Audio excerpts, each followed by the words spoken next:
Ravi de vous retrouver, mesdames et messieurs, pour ce nouveau numéro de l'entretien du jour sur SICA Télévision. Aujourd'hui, nous allons nous pencher une fois encore sur notre santé, sur votre santé justement. Ce sera pour parler de santé des os et de la colonne vertébrale à la découverte de l'ostéopathie. Et pour en parler avec nous sur ce plateau, Dr Basile Agbo, il est spécialiste en communication santé, il est ostéopathe, naturopathe également. Ravi de vous recevoir, docteur. Bonsoir, madame. Bonsoir. Alors justement, on est là pour parler de l'ostéopathie, cette spécialité-là qui se consacre à la santé des os et à la santé de la colonne vertébrale. Vous voulez nous en dire plus déjà sur l'ostéopathie? Oui, l'ostéopathie, c'est cette branche-là qui s'occupe essentiellement des maladies de la colonne vertébrale et des os. Et quand on parle de colonne vertébrale, il faut déjà comprendre que c'est cette charpente qui soutient notre corps et qui commence à partir de la base du crâne jusqu'à la portion qui se situe au niveau de la ceinture pelvienne, c'est-à-dire entre les deux fesses. Donc la colonne vertébrale, c'est un ensemble de vertèbres, c'est de petits os qui sont entassés les uns sur les autres et qui forment ensemble avec les muscles et les ligaments ainsi que les disques intervertébraux, cette charpente, cet arbre-là qui abrite en réalité la moelle épinière. La moelle épinière que nous appelons encore l'arbre de vie, parce que c'est cette moelle épinière-là qui, en réalité, est la cellule de base à partir de laquelle les nerfs prennent leurs racines jusque dans les différents organes de notre corps. Et ça fait que, quand on parle d'ostéopathie, c'est cette branche-là qui, en réalité, a une relation avec tous les organes de notre corps. Parce que pour qu'il y ait vie au niveau d'un organe, il faut que le nerf qui apporte le message du cerveau au niveau de cet organe soit fonctionnel. Absolument. Et cette fonctionnalité dépend de la posture de la colonne vertébrale, de la moelle épinière. Donc, l'ostéopathie, en résumé, c'est cette branche qui s'occupe essentiellement des maladies liées à la colonne vertébrale et aux os. Alors justement, quelle nuance est-ce qu'il faudrait faire entre l'ostéopathie, la rhumatologie, la réflexologie, la kinésithérapie? Parce que parfois, on est un peu embrouillé. On est un peu embrouillé, oui. Quand on parle d'ostéopathie, je viens d'expliquer, mais la rhumato, en réalité, s'occupe essentiellement des articulations et des cartilages. La kinésithérapie s'occupe des muscles et des mouvements. La réflexo s'occupe essentiellement des réflexes, comme son nom l'indique. C'est les nerfs périphériques, c'est sur les nerfs périphériques que la réflexo agit le plus. Tout en agissant sur les nerfs périphériques, il peut donner des répercussions sur la moelle épinière et sur le cerveau. C'est ça. Justement, c'était important de clarifier cela pour qu'on sache vraiment c'est quoi les limites de chaque spécialité. Voilà. Quand même. Maintenant, il faut préciser aussi que l'ostéopathie peut être considérée un peu comme le mécanicien de notre corps. C'est ça. Parce que le travail que fait l'ostéopathe, c'est un travail mécanique. Ce n'est pas un travail biologique où il faut apporter des médicaments nécessairement, non. L'ostéopathe peut vous guérir sans l'utilisation de médicaments.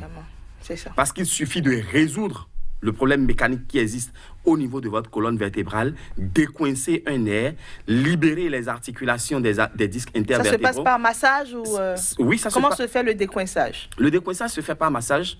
Les dispositifs existent et on les utilise pour remettre en place les différents compartiments de la colonne vertébrale. Et parlant de compartiments, il faut reconnaître que la colonne vertébrale est subdivisée en plusieurs compartiments. Premièrement, à la base du crâne déjà, nous avons la colonne cervicale. C'est cette portion-là qui est constituée de 7 vertèbres et qui sont situées au niveau du cou. dont le plus grand est l'atlas, sur lequel se repose notre boîte crânienne, c'est-à-dire la tête, et les 6 autres vertèbres, dont la 6 qui suit, et les 5 autres vertèbres qui comportent. Donc ça fait au total 7 vertèbres au niveau de la colonne cervicale. Au niveau de la colonne dorsale, nous avons 12 vertèbres. Et ce sont ces 12 vertèbres-là qui s'articulent en réalité avec les 12 paires de côtes pour former la cage thoracique. Et en dessous, juste en dessous de la colonne dorsale, nous avons la colonne lombaire qui est constituée de 5 vertèbres. La vertèbre L1, L2, L3 et L4. L5 aussi. Et à la suite de cette colonne lombaire se trouve le sacrum qui est constitué de 3 vertèbres et à la fin, la toute petite portion qui est le coccyx. Donc voilà les différentes parties de la colonne vertébrale qui peuvent être chacune sujet à des pathologies. Des pathologies différentes. À des pathologies différentes. Alors justement, quand est-ce qu'on peut parler de maladie des os ou de la colonne vertébrale? Justement, on parlera de maladie de la colonne vertébrale lorsque l'un des éléments constitutifs de la colonne vertébrale se trouve endommagé ou déplacé. Et quand nous parlons de différentes parties constitutives de la vertèbre, je veux dire, il y a surtout cette partie-là que nous appelons les disques intervertébraux. C'est à travers ces disques-là que les vertèbres glissent les unes sur les autres. Et c'est ça qui facilite justement les mouvements de notre corps. S'il faut se rabaisser, il faut bien que ce soit ces disques-là qui amortissent la jonction entre deux vertèbres. Et il peut arriver, généralement, qu'il y ait usure de ces disques. Les disques intervertébraux s'usent. Alors là, ça ne se remplace pas. Et quand les disques s'usent, vous avez dit que vous pouvez guérir par des pratiques mécaniques, mais pas forcément par des médicaments. Oui. Mais quand il y a usure des os ou des disques, là, les médicaments doivent intervenir ou pas? Oui, les médicaments doivent intervenir. Les médicaments doivent intervenir, mais généralement, l'usure de ces disques intervertébraux vont entraîner les jointures au niveau de la colonne vertébrale qui doivent laisser passer les nerfs périphériques. Et là, les vertèbres font que, l'usure de ces vertèbres du moins, font qu'il y a un pincement au niveau de ces nerfs. Et c'est ça qui commence par entraîner justement la douleur que le malade doit ressentir. Et il faut reconnaître que les maladies de la colonne vertébrale se caractérisent essentiellement par des douleurs.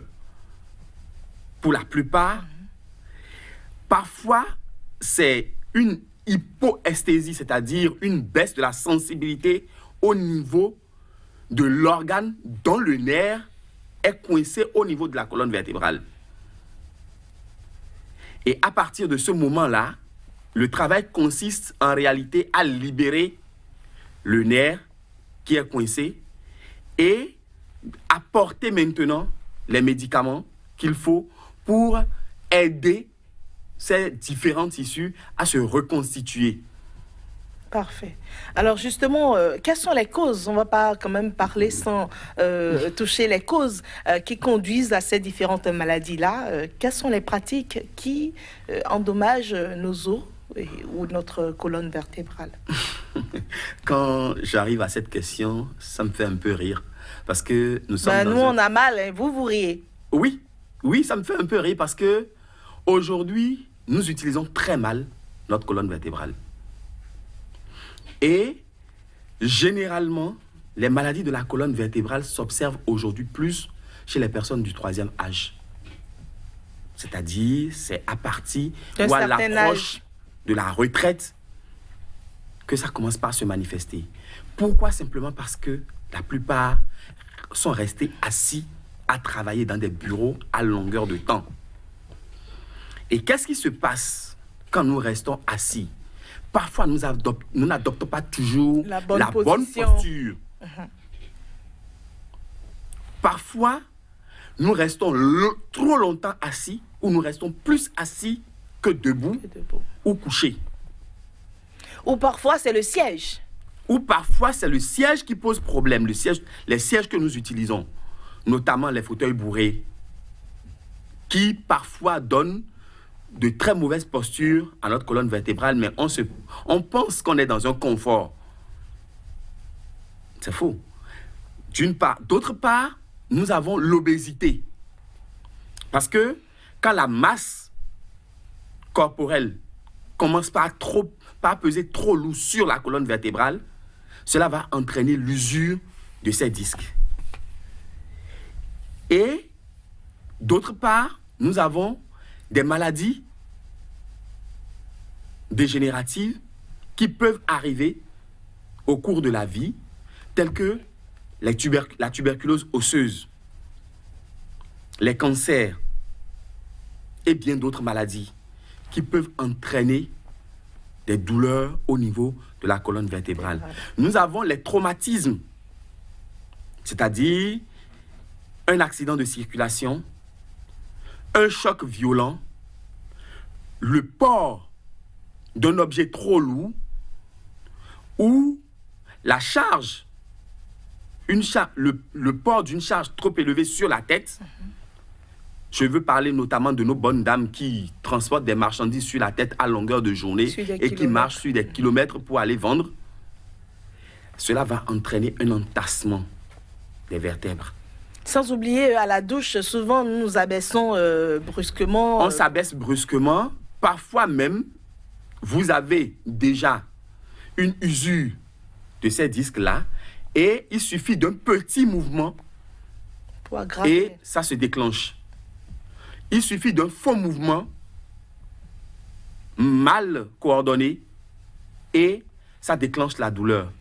Et c'est le point de départ d'une ostéopathie, des maladies de la colonne vertébrale. C'est ça. Alors docteur, vraiment malheureusement on n'a pas trop de temps, mais j'aimerais quand même qu'on revienne sur quelles sont les bonnes pratiques que nous devons observer pour, même si on ne peut pas totalement éviter, pour amoindrir le mal. Très rapidement. Pour amoindrir le mal, déjà, nous devons essayer de bien nous asseoir.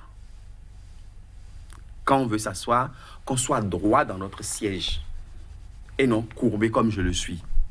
Bon, ok, je commence à me redresser. Ah, voilà.